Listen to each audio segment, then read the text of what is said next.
Hey everyone, we're out here in 41 degree heat wave is the talk these days. It's a heat wave on the southeast WA coast, headed in from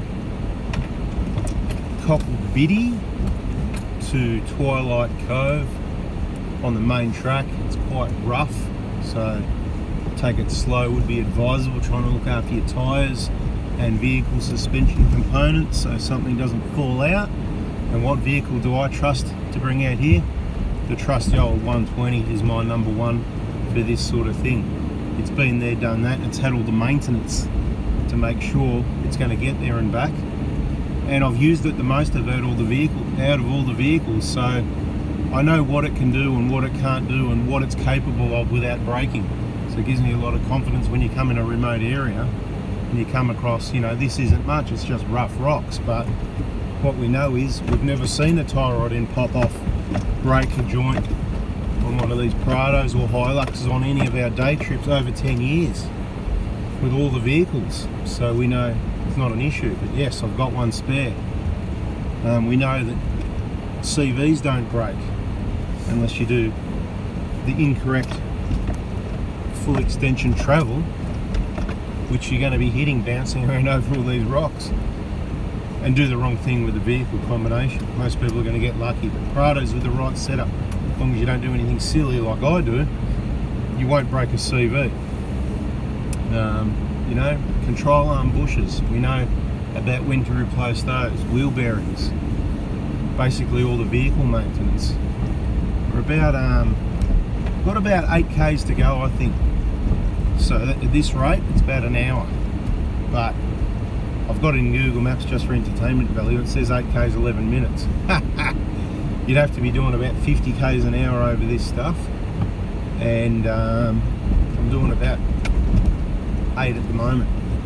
And there's areas where you can go quicker. It's not like this all the way in, it varies. I haven't done it yet in and out of this way, but I'm going to tell you, allow at least 2 or 3 hours would be advisable. Anyway, we're going to continue in on this track. Just wanted to show you a little bit. It sort of goes from rough stuff, we're getting back up into a sand. It's like you're going over sand dunes. It's almost like the Simpson Desert or Goog's track. Very similar to that for people that have done those tracks. So now we're getting up into a sand dune. There's a little bit of rock still. Moving along, we're doing about 25 k's an hour. A bit of sand here. It's very hot and dry. I could just feel that there. Absolutely. But got it done in the trusty old 120, and then back down the sand. There could be a series of sand dunes the rest of the way now. Might need to let the tyres down more. Don't know, haven't been here, haven't done this track, but we're about to find out. 15 to 20 psi is quite high, but your minimum letdown for sand dunes, sand pressures, in my opinion. Okay, so that's your minimum. If it's firm sand like, you know, Fraser, that sort of thing, that's where you might go a bit higher. On the beach tracks, but on the inland tracks, generally I'm going to talk about getting down close to 20, unless you know it's particularly firm sand conditions at the time, then maybe even 25 would do. But stuff like this, I'm going to recommend a sand pressure of, not to start off, not more than 15 psi cold pressures, right? So we've just let them down again. They're very hot. I've let them down. I'm on 18 at the moment, 18 hot, which is still quite high. We've got a lot of room to move. So a lot of people think, oh, you know, you don't want to let your tyres down too much and all this sort of talk. Well, depends if you want to get bogged, you want to put undue stress on the vehicle, on the engine, the drive line. My coolant's on 88 at the moment, and this typically cruising along here has been on 85, even in 41 degrees. Because once again, it's in peak condition. It's had that cooling system replaced, you know, everything's been replaced. Water pump, thermostat, radiator, fan hub, but I'm not saying everybody should go and do that. What I say is everybody should follow all the videos, follow closely to gather that information so you know what you need to do. I just wanted to talk a bit of crap while, to give you some info, of course, while I went through a lot of all this changing terrain and show you sort of how it goes from here. We're about 5 k's now from a turn. It's a bit of a T intersection, I believe, and we've probably got a couple of k's to go after that to get down to the beach camp spot area. And I can tell you, this sand, I'm feeling it here, This is quite a flat area where I am, and I'm feeling it quite soft. So given the dry conditions that they've had for quite a while here in WA where we are, and the hot conditions we've got right now, I'm still moving along at about 25 k's, but my money is 100% on if I stop here, I'm not going to get moving again, and I'm lucky if I get over the top of this dune, because I didn't really have enough momentum coming up here to get up this thing, but we'll just see how we go. It's just feeling like that. I'm going with a gut feeling. So we went okay, but it was definitely working. Coolant temps up to 90, just to give you an indication of, I want you to know, cruising on the rocky track, this thing was sitting on 85. I'm like, beautiful, 85, 86 maybe. As soon as you get into a little bit of sand like that, you're working it quite hard. It's on 91 now, even though we're going down the sand, right? So, you know, a lot of heat. It's going to take a lot of airflow through there to cool it back down again to its happy temperature. And from what I can see, at 42 degrees I've just seen on the outside temperature, it's just hit 42. And there's plenty more sand to go. It looks like sand dunes all the way now, so my advice would be probably let your tyres down even to 15 hot, or maybe even 14, depending how your vehicle, how heavy it is, how it's going, what tyres you've got. There's lots of variables. We're running bald KO2s, getting the most out of them on both vehicles. They've only got a few millimetres left. It's mainly a sand trip, so we made the call that they should be right, mate.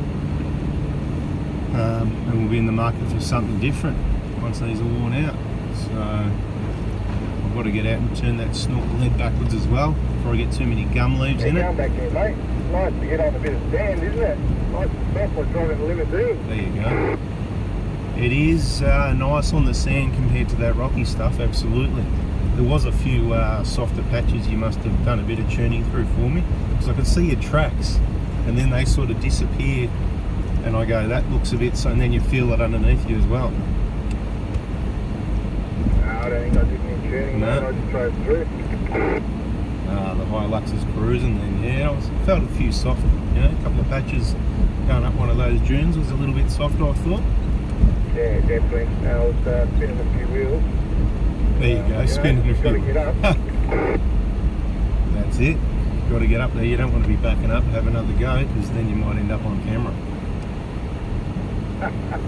That's it. I like to say it's famous enough. That's it. It is famous enough. You can always be more famous. You just don't want to be famous for the wrong things.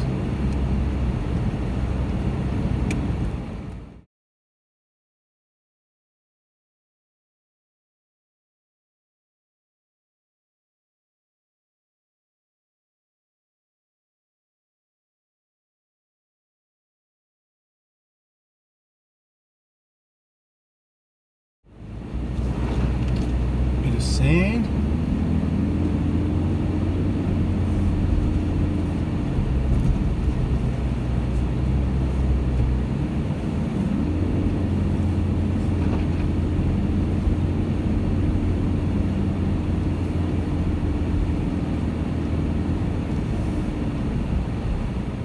Just hit 43 on the outside air temperature dial.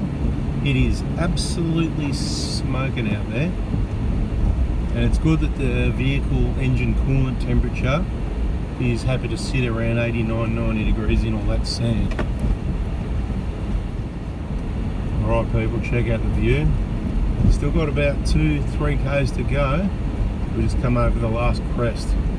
Have a look at that. Can you even look? You've just got to be here. That is specky. Unbelievable. Right in front there's a nice green hole actually, a bit of a fish, a couple of holes out there actually. Nice clear fishing holes is what I'm going to call it. And it looks like some steel there. I don't know what that is, I don't want to say that's the old telegraph track. It's some dodgy signs made up, I think. Bit of four-wheel driving to get down here as well, yeah? So get your experience. We haven't got to the hard part yet, but have a look at this coastline and this sand. Beautiful. Mate, this driving, awesome drive, awesome scenery. Bloody unbelievable. And you've got a few options to get down here too, right? So definitely, like I said, a bit of four-wheel driving. If you what this, when it rains, obviously it's like a bloody creek, right? So you get a bit of flexi-lexi going on. You want to make sure you got all your correct setups and everything's tight. And things falling off, breaking and coming loose and all that sort of thing. Slow and gently when you're out here. You want to muck around, do stuff rough and hard. Probably best, my recommendation is do it close to home within 100 k's. It's going to be much easier at the end of the day for the towing, get the vehicle back for the repairs when you're thousands of k's from home. So this is the main track that we're taking down. There's a chicken track on the right, but of course that's how we roll.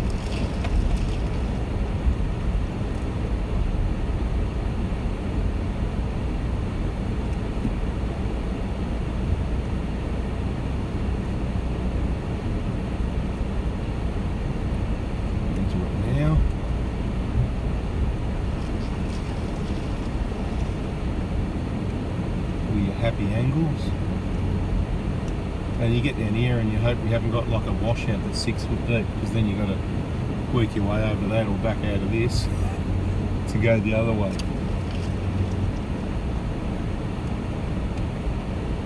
That's why this will be a January 2025 update to what this track coming in is like, and as far as I know it's perfectly drivable when it's dry, but once again recommend avoiding it in the wet, because you just make a big mess and destroy it.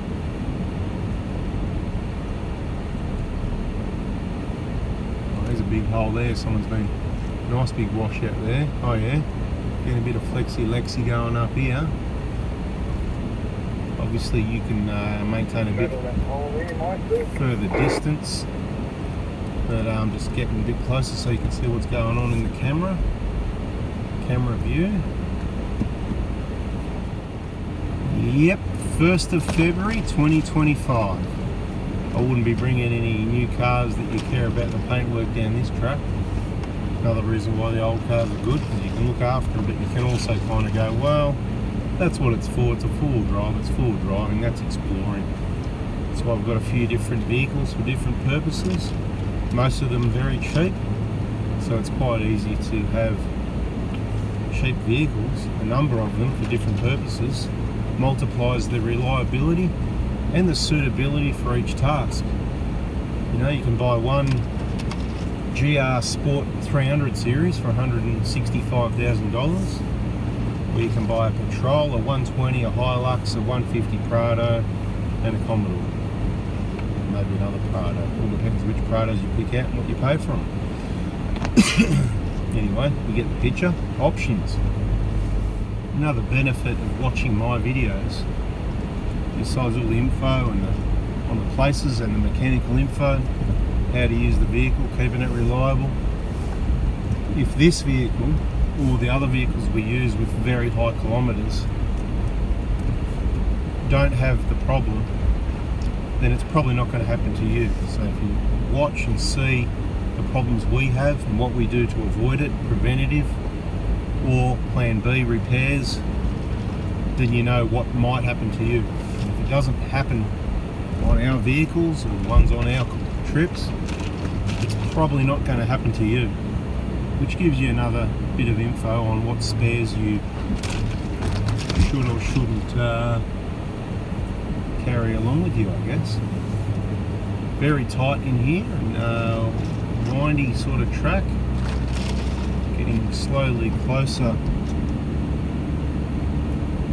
down to the Cove. I don't want to talk people into coming down here or out of coming down here. Just give you the truth, right? It's quite overgrown. We want people to come down here so it keeps the track open. If people don't come down here and knock it out a bit, then you won't be able to come down here. The track won't be there anymore. So come down.